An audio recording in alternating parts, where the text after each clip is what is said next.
Let's do it. So, ladies and gentlemen, welcome to another week here at the RGM Experience podcast with me, Carl Maloney. And if you're new to this shindig, welcome.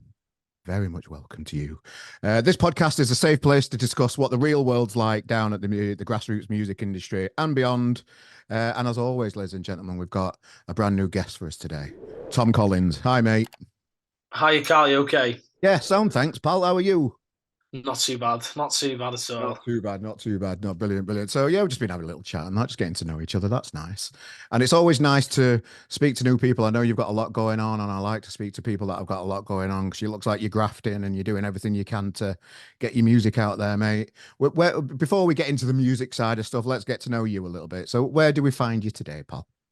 Yeah, so I'm from North Wales, so it's a bit of a mad little area to be honest, and like not a lot goes on around here really. I mean, the Oh, closest famous place is Wrexham. I know Wrexham's pretty yeah, much on the map now because of the the the, football. the new owners and stuff. So yeah, in terms of music, there's not a lot that comes out of where we are. But yeah, I've lived there all my life really. I get mistaken for a Scouser sometimes, which Okay. is understandable because Yeah. from the town I'm from and the village I'm from, we've got that bit of a Scouser. I mean, Scousers probably disagree, but there's a little bit of it in the accent, unfortunately. So yeah, we don't sound Welsh at all where we are because we're literally right by the border. Yeah, well, I had the Royston Club on, and they told me all about what it's like being from Wrexham and that kind of stuff. And Yeah. you know, obviously the football teams put them on the map a little bit, and it's brought a lot of attention to the city. Has that helped the music side of things in any way at all? Yeah, I mean, to be fair, there's a guy I know in Wrexham called Kev Matthias. He's amazing what he does. He's got a couple of venues which he's brought in some really cool acts, like some big acts like Johnny Marr, the Zootons, Mm. Tom Meehan from Kasabian. So I played in a couple of them. I supported the View last year and that. So he's trying to bring in loads of different bands and getting local bands in Wrexham to support those bands as well. So the likes like Johnny Ash. Obviously, the Royston Club, the Mm. last few years they've been up and up. They're amazing. I went to see them in William Aston Hall and they were fantastic. So I think so. Yeah, I think the football has definitely helped. And Wrexham, I'm in Flintshire, so I'm about half an hour from Wrexham. But what I always seem to find if I have a gig in Wrexham, the people are so friendly as well and welcoming. It's that kind of community really. But yeah, it's definitely helped and supported the music a little bit more, I think. So who's this hero then that's doing all this good work for new music in your area? Then talk me a little bit about more. Then let's talk about them. Let's because people can do this hard work. They can set up these gigs and put local bands on supporting these gigs, which is fucking amazing. I love that kind of stuff.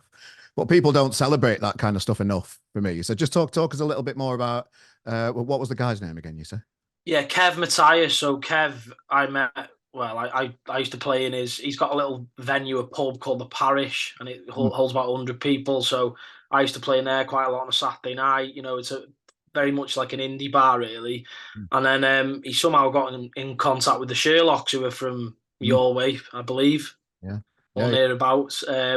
And they did a couple of Christmas shows, and he asked me to jump on support. So now it's just an annual thing. 3 times on the bounce, I've supported the Sherlocks in the parish. It's been a great night, intimate gig, yeah. and he's just good at kind of getting the best out of the city really, and that he's got the rocking chair, which used to be central music venue in Wrexham. He's trying to put a load of acts on there as well. So, Oh, no. like I say, it is difficult where we are and stuff. Sometimes it's difficult to kind of break out. And I think you do get that advantage if you're in the likes of Liverpool, Manchester, Sheffield, stuff like that. But yeah, I can't thank him enough really because I've played some really cool gigs in Wrexham. Well done, that bloke. Nice one, mate. Nice one. That's always nice to hear because, if you just look at the news with all the problems that's going on with music venues and councils putting rent and private people putting rent up and venues having to close, um, that kind of news is doing me head in. So I like hearing uplifting new things that are going on. It's great to see that people are still fighting back a little bit against this Yeah. wave of like trouble that seems to be hovering over a lot of music venues at the minute. Yeah, definitely. I think, I think we all need to hear it as well. I think COVID didn't help, a few years ago, and a lot Yeah. of venues were shutting down, and it's just heartbreaking to see because, that's all you want to be watching. Original live music is fantastic. Like, it's so it's so misunderstood. I think the arts in general are. I think goes back down to education. Like it just gets dismissed. The likes of music, drama, art, and stuff like that. It's just it's considered not an essential. But in my eyes, especially from going through the pandemic and stuff, it is an essential because it gets you through life, doesn't it? Music is the heart of everything that we do. You hear music every single day, and it's like, especially if you are a writer or a musician or you're involved in music in any way, it becomes a part of your lifestyle like that. And we've all grew up with memories of music. So yeah, it's not nice to see with venues are shutting down. So it's good to see a bit of positivity. Yeah, it definitely is because post the big global COVID bastard that happened. Venues are still struggling. They've had to put their higher prices up, which is harder for promoters to put out of town bands on because they need to sell tickets to not lose money on the night, and just it puts a lot of pressure on the whole community. That fucking pandemic thing. So that's still the same today. Like for me, Yeah, I put bands on, and I've got a gig on in a week, and the effects from it are people are still buying tickets late, people are still trying to keep the money in the pockets till last minute till they know they're actually going to go to the gig and can yeah, and they'll buy tickets maybe on the day or a few days before. It's an industry that I'm keeping a close eye on, that I've got close to my heart, and I want to stay involved and see this thing through because I'm seeing green shoots, and just hearing those good stories is just nice to it's nice to see, mate. So that's always good. That's always good. yeah, definitely, Yeah. definitely. So let's rewind a little bit then. So talk me through, so if nobody's aware of or they've not been introduced to yourself yet, Tom, talk us a little bit about yourself. How did you get into, or what were you like as a young kid growing up in North Wales? Set the scene. What was it like as a young kid before you got into music? Politically, just let's hear about you. Yeah, well, to be fair, I was quite a shy kid. I'm nothing like I am now, and music was probably the last thing on my mind in terms of, singing and stuff like that. And I was shy around my own family, really. But there were kind of little instances as a child where I used to write like poetry. I always liked rhymes and stuff like that. Like I got into the local newspaper because I wrote a poem about Remembrance Day.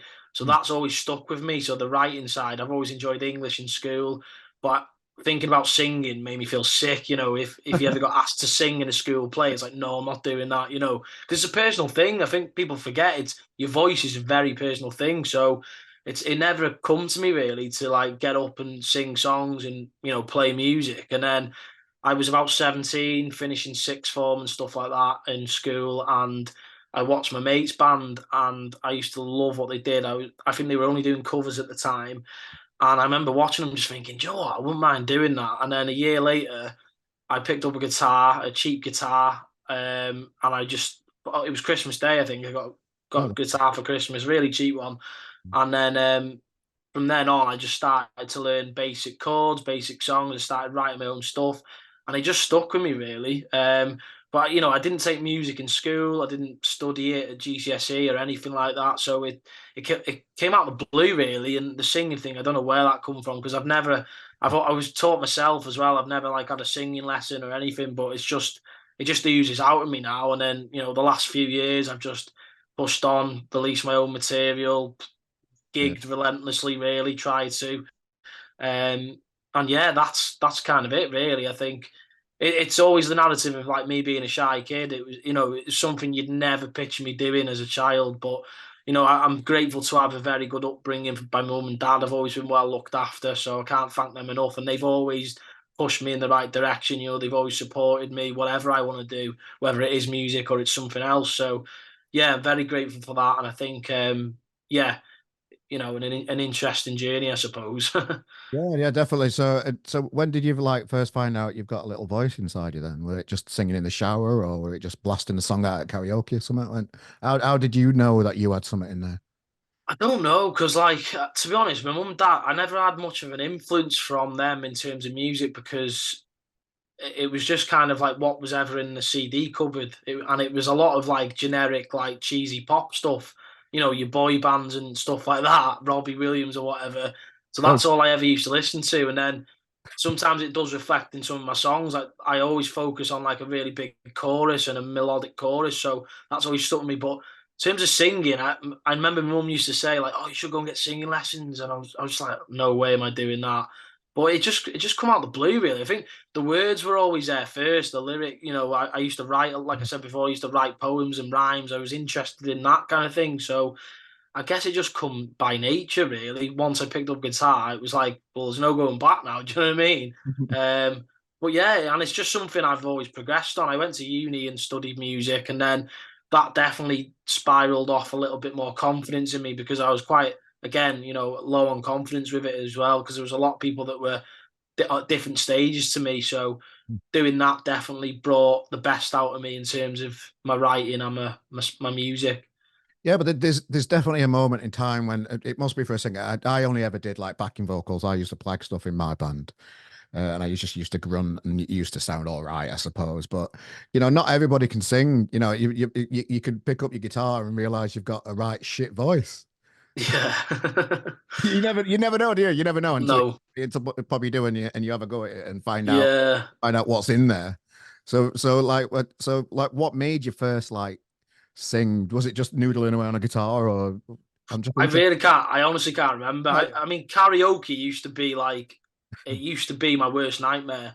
yeah. I remember a couple of times my sister used to just put me up on karaoke on holiday or something, and I'd be like, oh my, it's so like such a nervous thing. And then, What song but did she put you on? can't remember. I'm sure Eminem was one of them because I was a huge That Eminem fan when I was about 12. So I was obsessed with him. That's where it kind of spiraled off from. I used to write rhymes. I used to think I could rap and stuff like this. Very embarrassing, but yeah. and then singing just come out. I don't really know. It's a mad question, really. I just don't know how to answer it because it just come out of nowhere. To be honest. She stitched you right up there, putting you on with Eminem, Oh man. yeah, Good Christ. yeah, That's funny. It's funny. So you're noodling away. You've got these, you're writing your poems and stuff. The lyrics are coming to you. Noodling away. You found this new thing. You've got this guitar for Christmas. Here we go. Here we go. So, did you just start off doing like cover stuff? How did you get into? How did you make the transition from being in your bedroom to being in the real world out there with when people can see you and comment on what you like? How did that transition happen for you? yeah. Eventually plucked up the courage and just I started like getting in touch with pubs and stuff like that. In the local area. I bought myself some equipment and then I kind of went on from there. A lot of it was covers in the beginning, but I was always keen at writing my own stuff. Yeah. Like I said, going to uni definitely helped me. So I went to uni in Ormskirk, West Lancashire, Mm. Edge Hill University, and I met loads of cool people there. And for our dissertation, we wrote we got a choice of writing an EP, and I was like, definitely doing that. So in 8 months, I had to write 4 songs that were they had to be revolved around a certain topic, which was a challenge in itself. But I thought, why not? I'll give it a go. And then in the end, I ended up releasing that and coming back from uni with that first kind of collective selection of songs. What course was that then? So it was music production. So it was very versatile, to be honest. Like a lot of the modules covered kind of bit of everything, really. Yeah, playing live, writing, recording, mixing, A&R, Foley, and stuff like that. All sorts. But again, you meet loads of different people, and some people have got different strengths and weaknesses to you. But yeah, that's kind of doing the pub gigs is always where I've started off, Mm. kind of own my craft, I suppose, and playing to empty pubs. It's always good practice, and getting paid, cheap, pennies really. It's getting a few And pounds. then, yeah, just kind of carrying on with that as much as I can. And then, coming from uni, I started it was like a little band we had, but we ended up being just the two of us. So we did like an acoustic duo, and that really helped me as well, What was the playing with band called? someone What was the else. band called? We were called Continuum. It was a bit of a naff name, to be honest. Nice, nice, It nice. was it was I think it was named after a John Mayer album. The guy I was with, he was a big John Mayer fan, but he was Ah, okay. a wizard on piano, wizard on guitar. So me and him kind of just did a thing together. We wrote a few songs, and then it kind of fizzled out at the end of uni and stuff like that. And then I just went back on my own. But got from that, I'm grateful for doing that because it pushed me as a performer as well.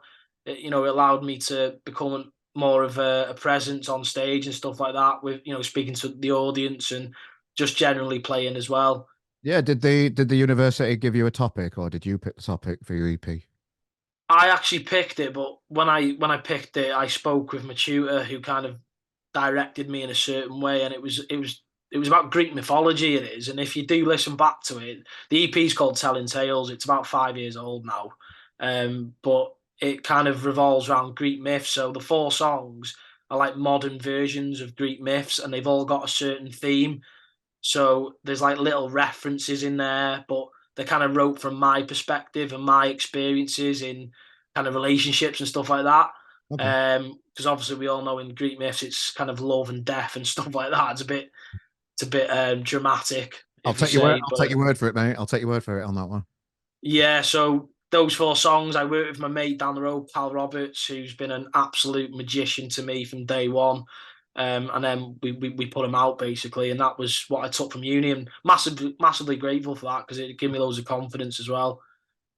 Well, how do you look back on like your early recordings now? Because yeah, now you're cracking on. You've obviously got this new tune coming out, Barricades on Friday.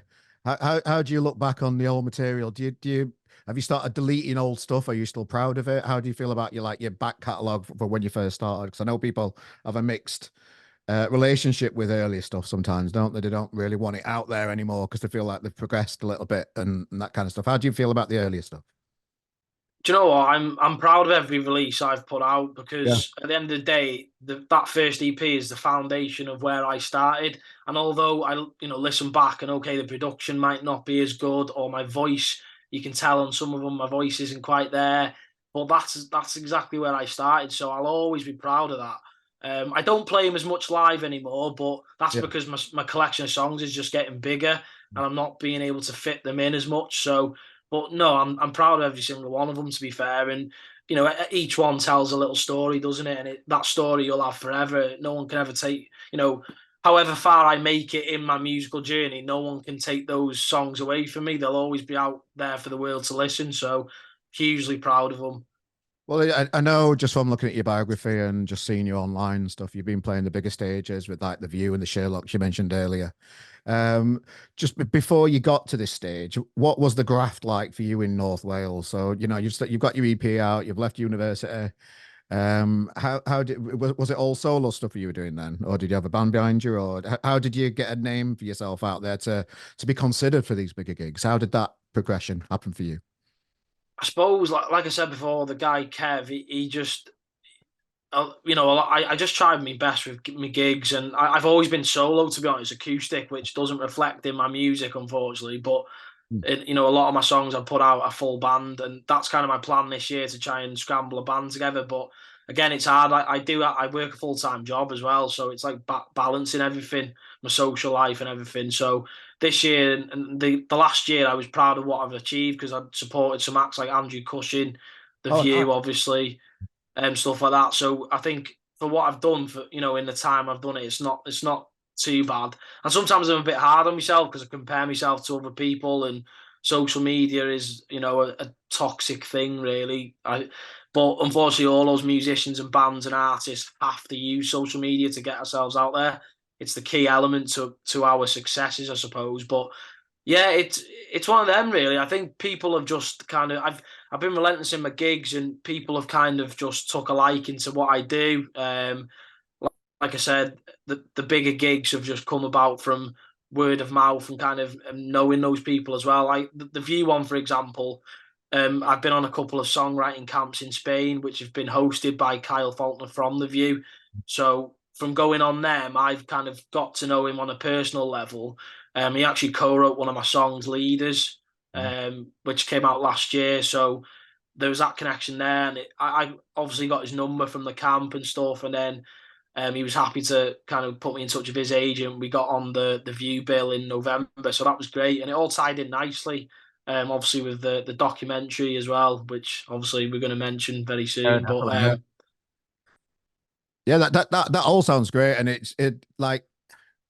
it's building relationships in it, and just having that and staying in touch with people, keeping your contact, saying hello every now and again, and just being a generally nice person. You mentioned Andrew Cushing. We've had him on the podcast 3 times, and we've had people on that have played and supported him because he's a lovely lad and he helps people he up. is.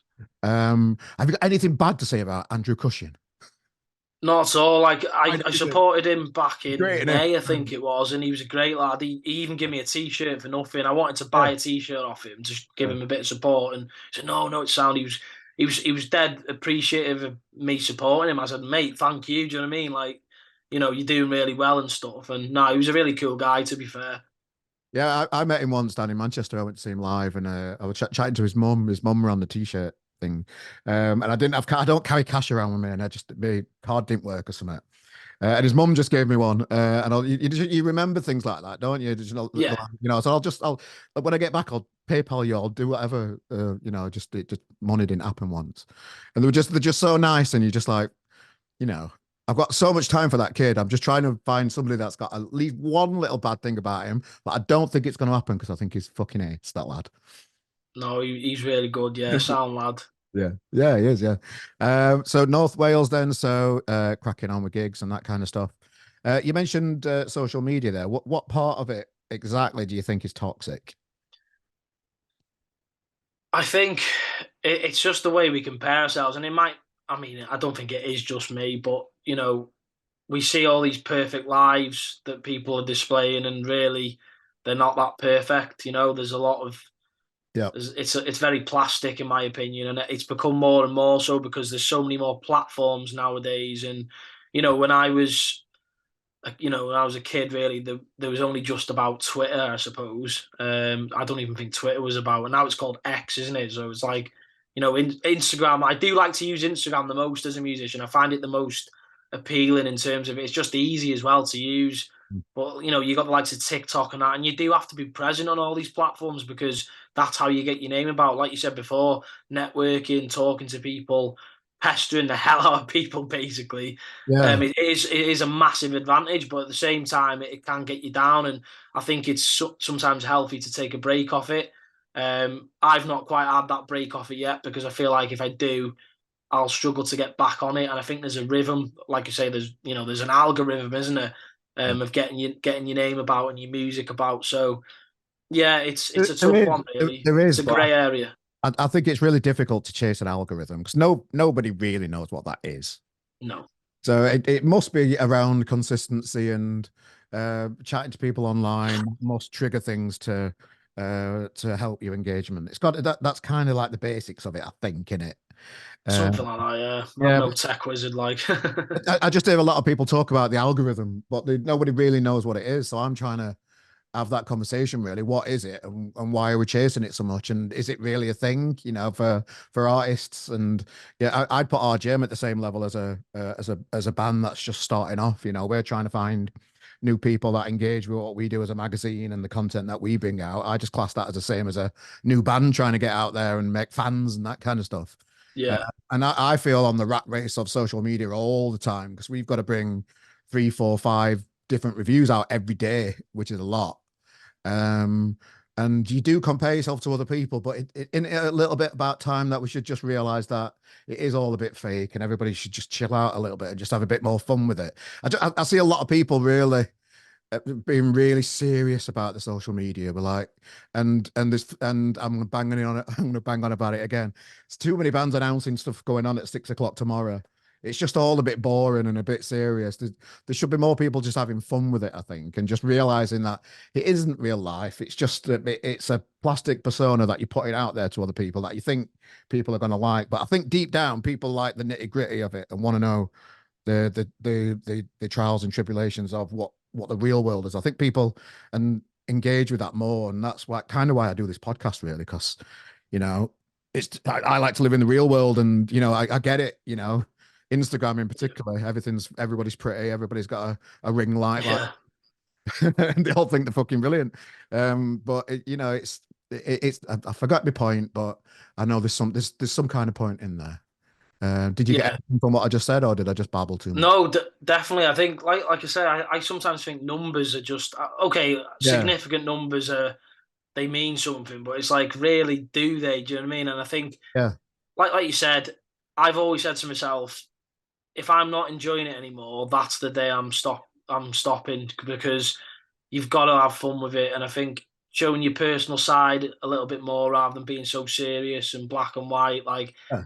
just give yourself some personality, I suppose. And I've always enjoyed it. Like at the end of the day, the things I've achieved, and they might not be big achievements to some people, but for me personally, I'm happy with that. And I think Yeah. if it all stopped tomorrow, I'd be chuffed for myself. And I think you just have to look back and enjoy it. And at the end of the day, the reason we do it is because we enjoy it. Because let's be honest, there's not a lot of money in it, so just roll with it, I suppose, and keep enjoying it, keep writing songs, keep pushing yourself out there, and don't I- take it to heart too much. And I think that's what I need to tell myself sometimes: is don't take it to heart too much. But yeah.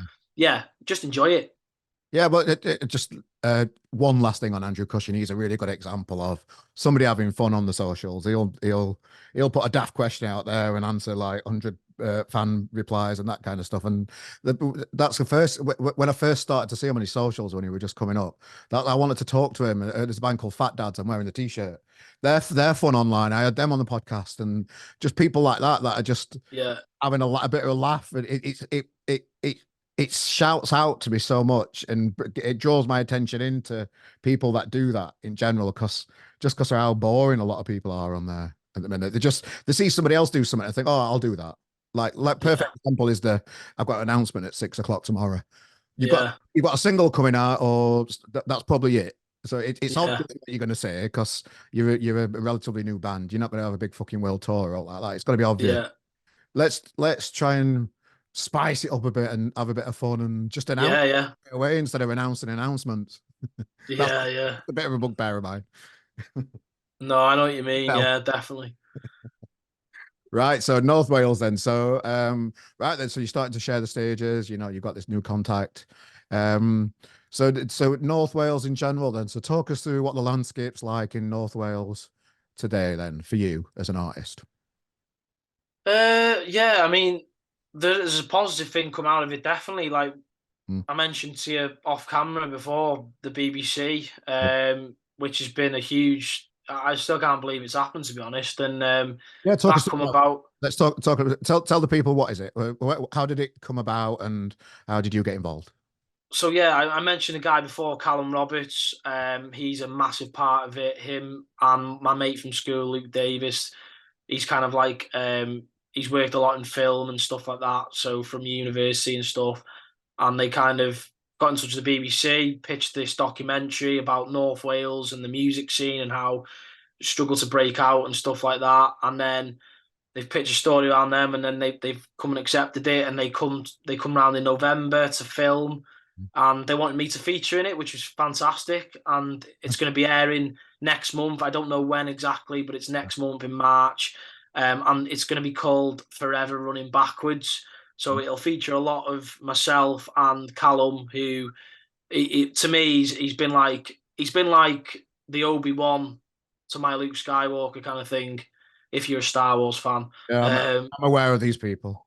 yeah. So he's from, like I said, from day dot. He's been my mentor in a way, in shaping what my musical journey's been. He's always pushed me in the directions I've been to, and getting these gigs and opportunities. They've all stemmed from him because of the people he knows and what he knows from his experiences.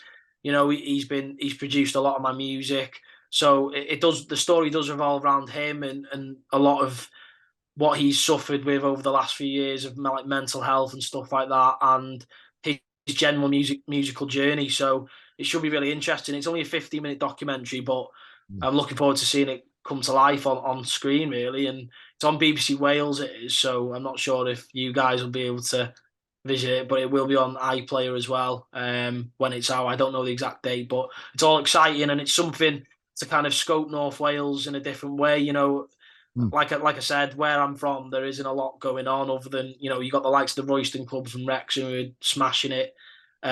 Recently, obviously, the owner's taken over Wrexham Football Club, but other than that, like really, in the last 20, 30 years, not a lot going on um, in terms of the music scene as well. So it's just trying to break out really and get to those places, and that's why I'm trying to do a little bit more in the likes of Liverpool, Manchester. As much as North Wales is a beauty, like you say, in terms of Mm. a picturesque landscape. It's beautiful. We're lucky where we live. We've got a beach down the road, there's mountains. And then if you go an hour that way, you've got Liverpool, Manchester. So you can't really complain, to be honest. But yeah, in terms of things happening, it is difficult sometimes. In what way is mental health weaved through the documentary? Then talk us through that a little bit as well. Yeah, so it's not a lot from me. It's more Callum's kind of point of view and how he suffered. He suffers with. I'm sure you won't mind me saying, he suffered with bipolar and stuff like that. So he had a lot of issues during his musical journey and with drugs and alcohol and stuff like that. So he does go into detail with that. It's quite an emotional little piece, to be fair. So but yeah, he's absolutely smashed it. And the things he's kind of done in the last few years now, he's took a backseat from kind of gigging and that kind of scene. He's more of a producer. He takes a backseat and he's been involved with the songwriting camps that I mentioned before in Spain. So he's been going up to Scotland and meeting everyone and doing bits there, doing a bit of their music, doing bits of me. And yeah, he's done amazingly, really, considering. Nice, nice. I like that. I like that. So I'm sure you're going to be sharing it on your socials when that documentary comes out. Yeah, Ping me the link. I'll share it all over our gem as well when it comes nice out. one. I mean, I'll be interested to have a watch of that. It sounds fascinating. And another good piece of work coming out from the unsigned music scene, which is I just like celebrating these type of things. I just think it's great. It's not enough. It sometimes feels like there's not enough to shout about sometimes, and those type of things are just great, aren't they? And look forward to that. Nice one. Yeah, totally agree. Yeah, it'll be Uh, cool. So, what was it like sharing the stages with the View and the Sherlocks and Cushing and all these people? Then, so I presume it was a bit of a step up for you, the stage sizes and the crowd sizes, that kind of stuff. How did you develop from playing the pubs, getting your name out there, being a bit of pain in the ass, contacting, networking, doing all the things that everybody should be doing? How was that transition to? I keep saying transition today. I think I found a new word. How was it to move on to the bigger stages with these bigger names then for you? Yeah, it was cool. It's nice as well to have a whole set of the original stuff, which is what I want to be doing. I get sick of doing covers and pleasing other people and playing pubs and stuff like that. So it's like it's definitely the direction I want to go. And I think, especially the View gig, it was because it was getting filmed as well for the BBC. There was so much, everything landed in one place really, and it landed perfectly. And I think there was a lot of local Wrexham lads that come down. I think Wrexham were playing that night and they won, so it brought a few people in there. And there's a group of lads who always come and watch me and sing my songs. And Hmm. hearing one person sing my song back to me is like a dream in a way. And it's something I've wrote. It's something personal to me. And that gig in particular, it was just great to see people singing back to me as well. And I proper went for it. I think the passion was oozing out of me, really, adrenaline pumping. And Yeah. again, everything tied in really nicely and supporting the View, the BBC, and playing a local venue as well. In Wrexham. So yeah, it's definitely a step in the right direction as well, and it's something I'm really proud of. How do your parents view you now as, that shy kid a few years ago to this confident person on stage? How have they ever said anything to you, like ruffled your hair and said, "Nice one, kid"? Do you know what? They've always been supporting me. I couldn't ask for much more from mum and dad. I've probably got the best parents in the world. That's me being biased, but my dad in the early stages when I was 17, 18, going out to pubs, he was always with me. He was like my roadie in a sense. Yeah. He's always given me that support. I can't thank them enough really because they've always, even if I wasn't doing music, they pushed me as far as I can. Give me that support, and they're always there to kind of give me that compliment and appreciate. If I get something played on the radio or Yeah. a gig, that they've got a lot of love for it. So it means the absolute world to me. To have that supportive network of family and my friends as well, and my girlfriend. They've all been top people for me. How do you get like, because it's great having family and friends telling you everything was great, but how do you tend to get real feedback from your gigs to develop yourself as an artist? Do you search for that externally? Because your friends and your family are going to tell you every gig's great, aren't they? It's just what happens. It's the real world. But how do you look deep in yourself and get better? What's your process to just keep growing as an artist, really, I suppose? it's always trying to think of new ways, I suppose, to Yeah. bring people in. And I think, I've had a lot of opportunities, especially the last couple of years after COVID. I forgot to mention as well, I was on The Voice as well. So that was a cool Oh yeah. opportunity. It's something I probably wouldn't do again personally, because I think the process is very long. And I'll be honest with you, I think TV is a bit fake and a bit fixed. It's not really my cup of tea, but it was just something I got approached and I just thought, why not? I'll just give it a go. So that gave me a little bit of exposure, I suppose. And again, it's finding new ways to bring people in. And last year I printed my own T-shirts, started to bring some merch out, bringing people in, and yeah, I suppose it's just trying to find different strategies, I suppose. And again, like I said before, you've just got to enjoy it. Because if you don't enjoy it, like, I just don't see the point in doing it anymore. You can't get fixated into a sense where you're trying to please people. You need to always please yourself as well as Mm. you want to get people on board and get them to resonate with your music, but always think of yourself as well. My mum's always said, think of number one, because I think if you're not happy, it's Yeah. life's too short, isn't it? Yeah, definitely. Are you easy to please yourself? Do you find it hard to settle on, right, I finished that song now? Uh, I think I'm a bit of a mixture. I'm very critical on myself when I'm writing, because if I don't like finish a song straight away, I kind of just leave it on my voice memos and my voice notes, and I just forget about it. But if I write a song within half an hour or an hour, I'm like, yeah, that's it. Do you know what I mean? I'm bad in that sense, but yeah, I think sometimes I forget to pat myself on the back, and it's just one of them things that I've always been that kind of person. My self-esteem, it sometimes can be quite low. Well, it's not low. I think I just don't know how to appreciate what I've done sometimes, and I think I just need to like enjoy it and get on with it basically and grow a pair.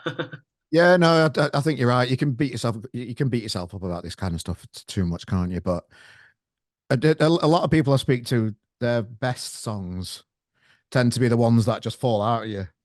100%. Yeah. So it's a good skill to know that, oh, it's one of them. Right, okay. I've made one. And Yeah. just see where that takes you. Because that must be an amazing feeling when one falls out of you. For, Yeah, I think for one. majority of my stuff that I put out is just like it's stuff that's come pretty quick to me, to be fair. And it's like some of the new stuff that I've brought out is like a little bit different. Like Barricades is the most like diverse song I've done compared to the others, but we'll get on to that in a bit. But it's just I think sometimes you know you need to realize what's.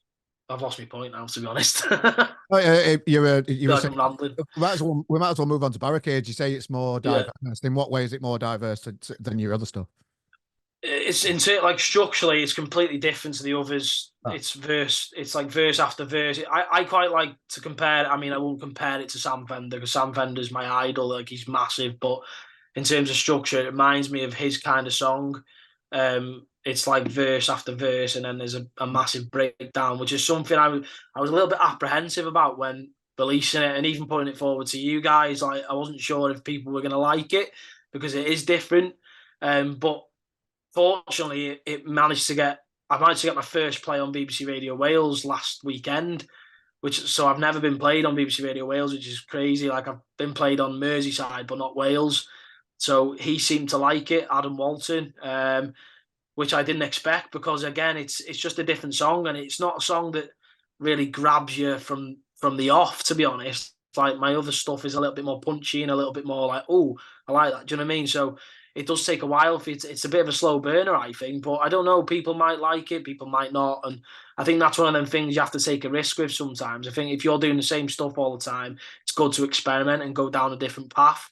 So I'm proud in the sense I've done that. However, yeah, like I said, that's how it differs a little bit. I was a little bit apprehensive at first.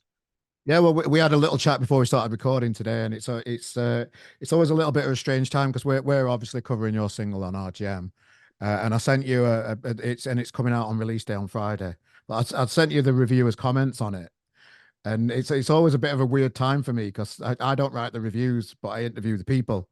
and when I'm about to interview somebody, and it has happened a few times when the reviewers not particularly like the song or there's quite a bit of feedback on it or whatever. Yeah, That kind of stuff. But I was really pleased to say they really enjoyed it, so it didn't make things awkward really, because I get stuck in the middle of that sometimes. But that's just life of having opinions and yeah. creating content and stuff, which is it is what it is. But the reviewer loves it. That's coming out on Friday on RGM. We're going to be sharing that all about.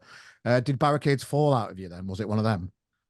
Yeah, well, to be honest, it's quite an old song now because I mean, this year I don't know if I mentioned, but I'm planning on being a bit more relentless with my releases because last year I didn't really get much out, and I'm thinking the more I get consistent, the more that I can put out.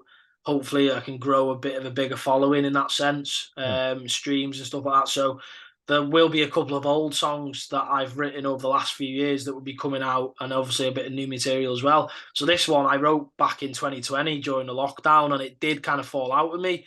You can probably hear it in some of the lyrics as well, but again, it kind of covers like the social barricades and obviously the division of society and how basically we're struggling to kind of make ends meet sometimes, and a lot of that does come down to what's happened during the pandemic and the aftermath of that and everything changing and stuff and adapting to the world that we live in, this awful world in my opinion that we live in at the moment. But yeah, it's How bad I is it? suppose. Not that bad, is it? I mean, yeah, we're here, aren't we? So why Yeah. not? I'm sat here talking to you, so Yeah, it's good. I'm having a good time. Life's good. I'm off to a yeah. gig tonight. Life's good. Yeah, definitely. No, there's definitely positives from it, and um, I think sometimes people do get down about it, and I think yeah, it's one of them.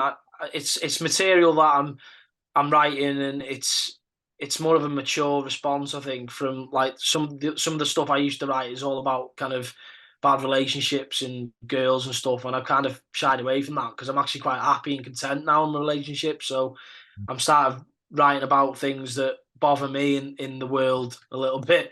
Hmm. Oh, good. Oh, I look forward to that. I look forward to all the new tunes coming out and any gigs that we can share at the minute. Any new announcements we can tease people with. Yeah, I think so. I've got a couple coming up in Liverpool in March. I've got a couple of gigs in Liverpool, yeah, that I haven't announced as of yet. But yeah, 8th of March, I'm going to be in EBGB's in Liverpool. Tickets aren't out yet, but yeah, you should be able to see me there. I'm in Manchester as well, actually, on the 15th of March, or no, 16th of March. Oh, nice. Where's that? And that, I think that's in the Lodge in Institute, is it? Oh, okay. Yeah. Yeah. I think so. Again, he's all got out. I got told about them this week, so they're a Okay. little bit Fair enough. fresh to me. Yeah, But sure. yeah, hopefully some exciting gigs, and I'm going up to Scotland at the end of April to reunite with the songwriting camp team, the crew. So they're doing a showcase on the camp. The camp's called La Sierra Casa. So if anyone is interested in signing up, Mm. yeah, go and check it out. But we're doing like a showcase at Room 2 in Glasgow, so that'll be fun to go up there and hopefully grow a bit more of a following up there as well, and see some old faces. Those things sound fun. Are they a bit of a booze up as well? Or is that question might be a bit of a reflection on me. Straight away, I'd be thinking, together, let's have a nice little drink, or is it more professional than that? I think there's a good mix of it. Yeah, there's the productivity, and I think there's a couple of drinks as well. Why not? It's nice, nice, nice. Well, mate, Tom, thanks for joining us today. It's been lovely to get to know you. Good luck with the single out on Friday. It's going to be all over RGM. Is there anything you'd like to share with the people of the world that are hovering over the pre-save link in the description of this podcast that are just about to, pre-save your new single and they haven't pressed the button yet? Is there anything you'd like to say to those folks? Get on it. Yeah.